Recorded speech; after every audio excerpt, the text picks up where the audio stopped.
Hey everyone, here's a quick heads up. The Agile Online Summit is coming soon. You can get all the details at bit.ly/Agile Online Summit 24. Yes, it's all lowercase, all one word. That's bit.ly/Agile Online Summit 24.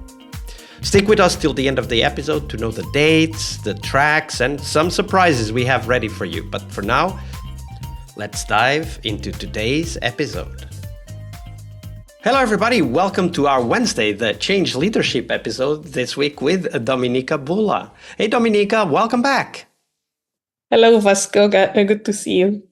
So, Dominika, on Wednesdays, we want to explore that difficult process, as you reminded us on prep before recording, that is always with us, right? There's constant change happening. Now, that doesn't make it easy, though, and that's why we need to be very deliberate about learning what actually works in those change processes that individuals, teams, and organizations go through. So share a story of such a change process that you were involved with. Walk us through the steps from beginning to end. How did that go? And then give us your insights on the tools, the tips, the tricks, and techniques you learned back then that you still find useful today.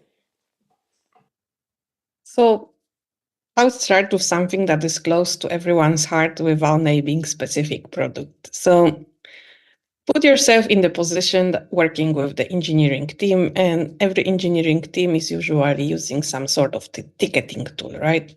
And then as the organization grows and teams are being added, not everybody is using the tools the same way. And as you scale, you come to the point when you need to unify your workflow to make sure you have a right transparency to the data that comes out of this workflow. Then to improve your decision making, you probably want to have some sort of the metrics and general understanding of how the work gets done. And then what usually happens is like, we need to unify our workflows better or align on the processes around using a specific tool. How do we do this? Every team is doing this differently. The same, you can apply this example to any other example, most likely. So I was trying to make it specific, but not specific enough, right? And then there is something that leadership wants or people want that is perceived as a goal. But the goal should be focusing not on the specific task of what the team have to do to get there, but what is that we want as an outcome. And as this facilitator of the change that you are as a Scrum Master or Agile practitioner, you look into the teams and you basically, I would suggest this as a first step, you perform the discovery. Does this already happen anywhere in a whole system that we are dealing with? Do we have one definition of great that we are satisfied with, or what is actually happening? And this requires a bit of prep, I would say, but you go to the different groups and you ask them for feedback and map how this is currently done. So you need to know what it is now to really understand how people work and be interested in what they are doing and understand why they have a specific process and what purpose does this process fulfill, and if they even understand it, right? And then you bring this as a pool of options and review this with the folks who are requesting that, because that might open new opportunities for us and even address solving the challenge from the different perspective, right? The perspective that we didn't think of at the beginning. And then we basically need to create a communication plan. What is that we want to do and how do we want to implement it? And go with it. And I would suggest that if you had one group that was good at doing things the way we want it, and they are already aligned, they will go and help us communicate together. So it's not only you talking as an Agile practitioner, but people who are working in those affected roles can clearly explain the benefit and pros and cons of the given solution being implemented that specific way. And, sometimes there could be two solutions, not only one, right? When you manage the change. So I would say that is a good start. Questions? Definitely many, but I think that the process, right? Start with discovery, understand the current situation, As you do that, you will come up with ideas, bring those options, and discuss it collectively, right, with a group of people that have the chance of influencing the organization. Then create a communication plan, get feedback on that, and collect some allies that will help you communicate and get that out to the teams. I think this is a pretty clear kind of set of steps. What have you learned specifically on step 2, right? So like highlighting some possible options and collecting feedback, so involving people, which was one of the things you said is critical. What have you learned about that step? Like, for example, let's say you've collected many ideas from different people, but now you want to have some sort of consensus, or if not consensus, at least a majority agreement of where to go next. So how do you do that these days, like in your work as a change agent in your organization? I'll probably not be able to do this on my own, or considering the scale. So then the scale of the organization that I work with. So the repetition is very important, and it's framework agnostic, and you do it, and you need to find a different way to repeat the same message, because people are sometimes sensory overload to the level that they can see the email, hear you speaking at the call, but they don't really hear you even you said it that one time. So you should not assume that you said something and it was understood at the same level, because your voice and the content also comes from your mouth in the specific way, so people can hear different things. So you need to have a way to positively reinforce this. And that means that this message has not been shared only once, but we had a communication strategy on how we want to do this. And we agreed with other people who are around the teams and working with the teams that they are aligned on this message with us, and they will help us repeat it. Then we work closely with the people lead or managers or tech leads or whoever is involved, to understand that they understand first and they don't work against you. Yeah, absolutely. And they are a very good audience to give us the first and initial feedback on some of the ideas, right? Like it's quite easy to find which ideas can't fly. It's not necessarily easy to find the idea that will fly and succeed, but it's very easy to find the ideas that won't fly. For example, ideas that divide people clearly into 2 or 3 blocks. They are not good because they create animosity and jealousy and etc. And you don't want that. Ideas that people don't really care about, they may seem like easy because no one is against, but actually it's the opposite. Because obviously if they don't care about, they don't really want to engage with those ideas. So what I look for when presenting these ideas, and I would be happy to hear your feedback on this, I look for an emotional reaction to the idea. And this can be very simply just people raise their hand, they want to comment, or in a conversation, if you're all sitting in the same room, some people move around in their chairs, right? They show that there's something registering with them. They're, at least they might not agree, but it's registering. And then tackle the objections to that idea.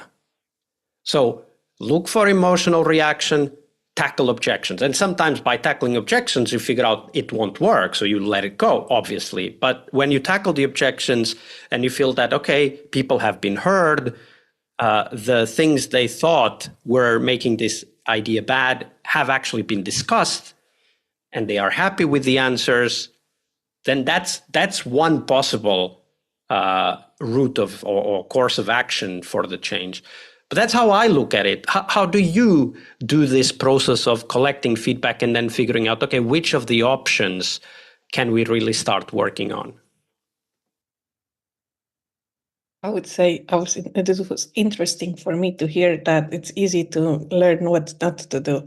I observe something opposite, right? Everyone, they wants to have a part of the cake, and everybody sees their idea as the best, or they don't fully understand what is in the circle of the control and in the influence for them, and then you align them. But sometimes that require one-on-one work too, because they're very strong and opinionated individuals that you come across working on the daily basis with engineering team. And usually they have been there for many years and they feel like they've seen and know everything so far. And because of that, they learn how to work on their own as lone riders. And then, and I had this conversation multiple times once we got comfortable seeing each other on a daily basis. So this is definitely not the conversation for the first meeting. You cannot take this cold turkey. You need to kind of get slowly to the person and sit down and really talk about the values and why do we do this and how do we want to do this and what is your intent. And your intent is not overshadow them or dictate their work, but figure it out the best approach for the team. And many people usually stick in these roles and lead because they have a strong sense of making impact and being a part of the group. So usually they listen. So I would say this is that group that contradicts you at the beginning, but then they will be probably your strongest supporters when you get them on board. And I love this group. I love working with the people like that because I've seen it when I start with teams that I like, this is a rough patch right now, but there's so much potential to collaborate moving forward. Let's explore this together. Absolutely. That's a great point. Sometimes the people who start responding to an idea first and more vocally then end up being the most fervent supporters of that idea. And I have definitely experienced that as well. Great tip. Thank you for sharing that, Dominika. You're welcome, Vasco. Hi there, Agile friends. Thank you for sticking around. So, as I was saying at the beginning of the show, on October 22nd this year, we will have the first day of the Agile Online Summit 2024. The summit will take place from October 22nd to 24th, so make sure you book your calendars as there will be loads of sessions for you to attend, including live QAs with the speakers, networking sessions, and more. This year, we're also organizing regular networking events online so that you get to talk and meet your peers before the summit even starts. So if you want to know more, check them out at bit.ly/Agile Online Summit 24. That's all one word, all lowercase. That's bit.ly/Agile Online Summit 24. You can sign up for a free ticket and get notified when those warm-up events will be organized, so stay tuned. Now, regarding the summit, our opening keynote will be Marshall Goldsmith's exposition of a project he's been working on for a while. That's marshallgoldsmith.ai.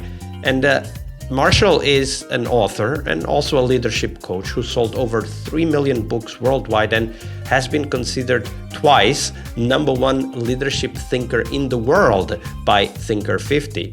And you definitely don't want to miss that. If you want to know more about the tracks, here they are. We will have 4 tracks. The first track is Shift from Product to People.